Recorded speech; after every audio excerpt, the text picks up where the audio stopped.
Election commission के बाहर एहतजाज ना करो, ये बताओ 45,000 अरब का कर्जा क्यों लिया। विफाकी वजीर इत्तलात मरीम औरंगजेब का सवाल, कहा इमरान खान और शहबाज शरीफ के सऊदी अरब के दौरे में फ़र्क है। वजीर आज़म शहबाज शरीफ के साथ सिर्फ 13 लोग सऊदी अरब जाएंगे। वजीर आज़म ने कहा है कि जिसने जाना है वो ज़ाती खर्च पर जाएगा। हालिया लोड शेडिंग की वजह गुज़िश्ता हुकूमत की नाअहली है।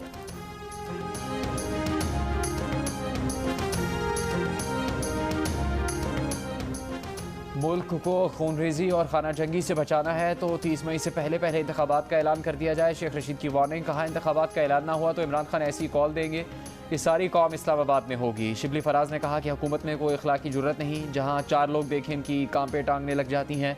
फारूक हबीब ने कहा कि इलेक्शन कमीशन के रास्ते कंटेनर्स लगाकर सील कर दिए गए। लाहौर में यास्मीन राशिद ने मुजाहिरीन से खिताब में कहा कि लोटों को फौरी तौर पर डी-सीट किया जाए।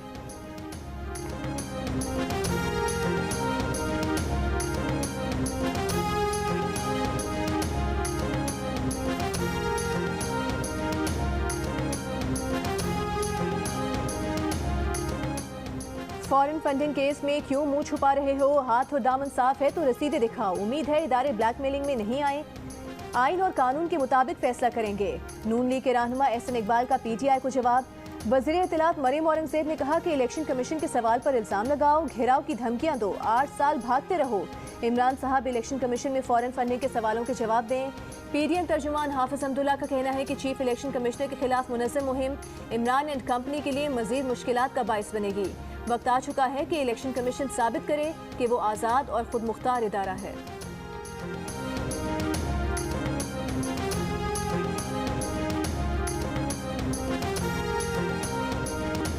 इलेक्शन कमीशन ने कहा है कि कौमी असम्बली के 20 मेंबरान के खिलाफ स्पीकर कौमी असम्बली ने डिक्लेरेशन 14 अप्रैल को चीफ इलेक्शन कमिश्नर को भिजवाए।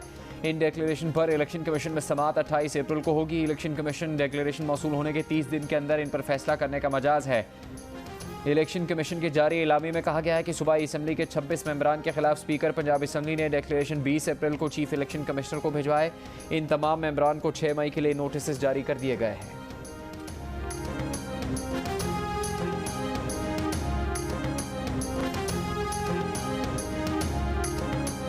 इंतजार कर रहा हूं कि नूर आलम अपने हल्के में आए और वोट मांगे लोगों से।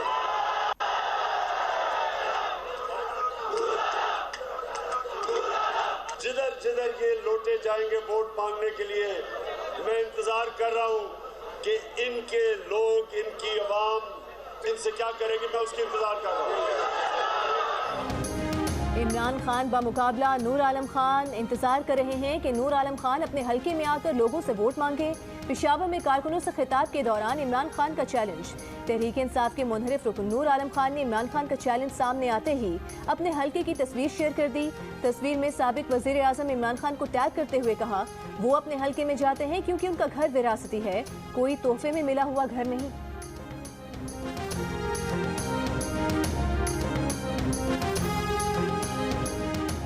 ईद उल फितर पर 2 से 5 मई तक तातीलात का ऐलान, नोटिफिकेशन जारी। वज़ीर आज़म शहबाज शरीफ को ईद उल फितर पर 3 छुट्टियों की समरी भिजवाई गई थी। वज़ीर आज़म ने ईद उल फितर पर 4 दिन छुट्टियों की मंजूरी दी।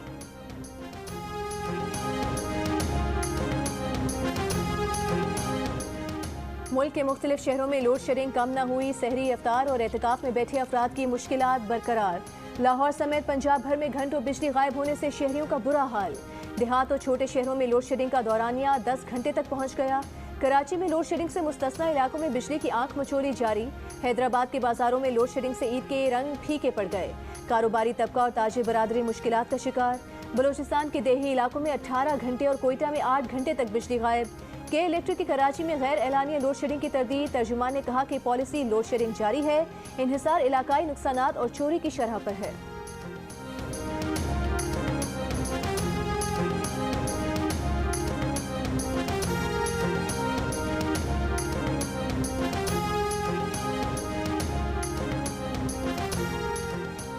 वज़ीर आज़म की 1 मई से मुल्क में लोड शेडिंग मुकम्मल ख़त्म करने की हिदायत। वज़ीर आज़म की ज़ेर सदारत बिजली की एलानी गैर एलानी लोड शेडिंग पर हंगामी इजलास। ब्रीफिंग में बताया गया कि 1 साल से ज़्यादा बंद पड़े 27 बिजली घरों में 20 को फ़ाल कर दिया गया। 20 बिजली घरों के दोबारा चलने से बिजली की पैदावार बढ़ी है। लोड शेडिंग की बड़ी वजह साबिक हुकूमत का ईंधन की बर वक्त फराहमी का मनसूबा ना होना है। मौजूदा हुकूमत ने 2 हफ्ते में ईंधन का इंतज़ाम किया।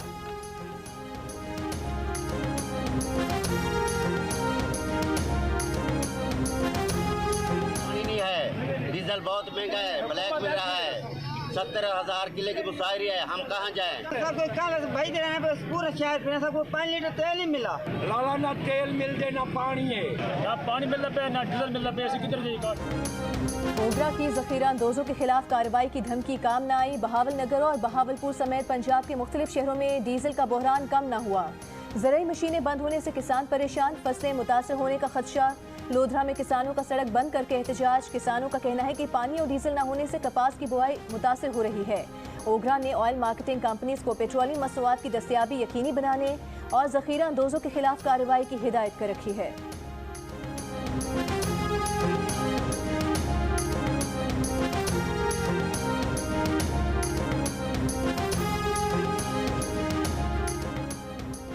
वफाकी वज़ीर ख़जाना मिफ्ता इस्माइल ने तहरीक इंसाफ पर तंज करते हुए कहा है कि इक़्तिदार के अंधों की अपोजिशन में जाते ही बेनाई लौट आई।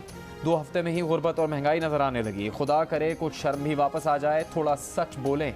IMF से सख्त मुआहदों का जिम्मेदार इमरान खान को करार दे दिया। कहा कि महंगाई, लोड शेडिंग और मुआशी तबाही इमरान खान और उनकी टीम लाए, हम इसे ख़त्म करके दम लेंगे।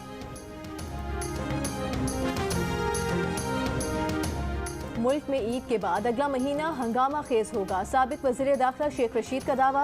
कहा IMF के दबाव पर सब्सिडी खत्म करने से हुकूमत अपनी सियासी कब्र खो देगी, जिससे हुकूमत मुखालिफ तहरीक को जबरदस्त ईंधन मिलेगा। इस्तीफे लिए भी जा सकते हैं और दिए भी जा सकते हैं। शेख रशीद के बयान पर रद्द अमल में वज़ीर दाखिला राना सनाउल्लाह ने कहा, जो कहता था तहरीक अदम एतमाद नाकाम है, वो अब नया चूरन बेचने आ गया है। सियासत में कोई हंगामा नहीं होगा क्योंकि गुंडे और बदमाश अब मुल्क पर मुसल्लत नहीं।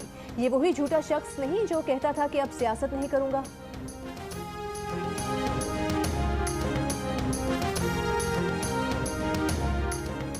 साबिक वज़ीर ख़ारजा और तहरीक इंसाफ के रहनुमा खुर्शीद कसूरी की जियो न्यूज़ के प्रोग्राम कैपिटल टॉक में गुफ्तगू। कहा, चीनी बाशिंदों पर हमला सोची समझी साजिश है।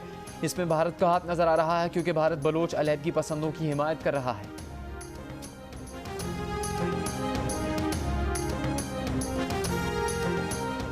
बिलावल भुट्टो जरदारी की ज़ेर सदारत पीपल्स पार्टी की CEC का ऑनलाइन इजलास। मरकजी क़यादत मुल्क के मुख्तलिफ हिस्सों से शरीक। सियासी सूरत हाल का जायजा। नए हुक्मरान इत्तेहाद के अहदाफ और मुतवक्के कानून साजी पर मुशावरत। ज़राए के मुताबिक बिलावल आज इस्लामाबाद रवाना हो जाएंगे। कल बतौर वज़ीर ख़ारिजा हलफ उठाएंगे।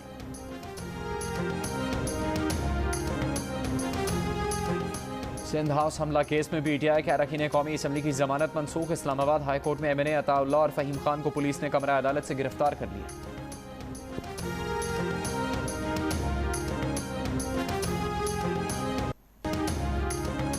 नून लीग के सेनेटर इरफान सिद्दीकी ने कहा है कि कारकर्दगी छोड़ें, ये देखें कि इमरान खान, असद कैसर और कासिम सूरी ने किस तरह आइन और अखलाकियात की धज्जियां बिखेरी, पंजाब असम्बली को किस तरह अखाड़ा बनाया, गवर्नर पंजाब क्या गुल खिला रहे हैं और सदर आरिफ अलवी क्या सुनहरी तारीख लिख रहे हैं।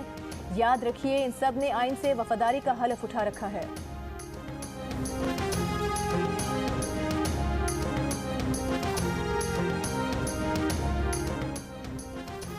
%70 पाकिस्तानियों ने महंगाई और अखराजात के पूरा ना होने का पाकिस्तान का सबसे बड़ा मसला करार दे दिया। 44% ने बेरोजगारी और 42% ने करप्शन को मुल्क के अहम मसाइल की फहरिस्त में शुमार किया। 38% पाकिस्तानियों का कहना है कि नई हुकूमत ये मसाइल हल कर लेगी। 29% ने कहा कि नई हुकूमत मसाइल हल नहीं कर सकती, जबकि 29% पाकिस्तानियों ने ही इस पर दरमियाना मौक़िफ़ इख्तियार किया। पल्स कंसल्टेंट के सर्वे के मुताबिक 38% पाकिस्तानियों ने नई हुकूमत की सलाहियतों पर भरोसा जाहिर किया। 51% पाकिस्तानियों में अगले 4 से 6 में नए इंतखाबात के लिए पुरुमीद नजर आए।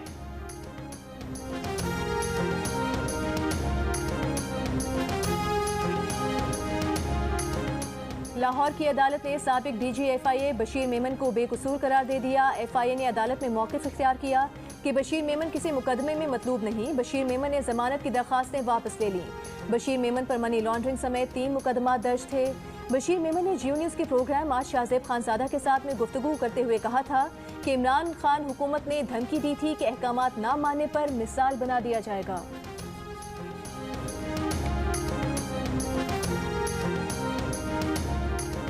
ट्विटर दुनिया के अमीर तरीन शख्स एलोन मस्क का हो गया। एलोन मस्क ने ट्विटर को $44 अरब में ख़रीदने का मुआहदा कर लिया। दुनिया की महंगी तरीन बिजनेस डील फाइनल हो गई। ट्विटर ने मस्क की $54.20 फी शेयर में ख़रीदने पर पेशकश कबूल कर ली। मुआहदे के बाद एलोन मस्क ट्विटर के वाहिद सबसे बड़े शेयर होल्डर बन गए हैं। ये अब तक किसी भी प्राइवेट कंपनी को ख़रीदने का सबसे बड़ा सौदा है।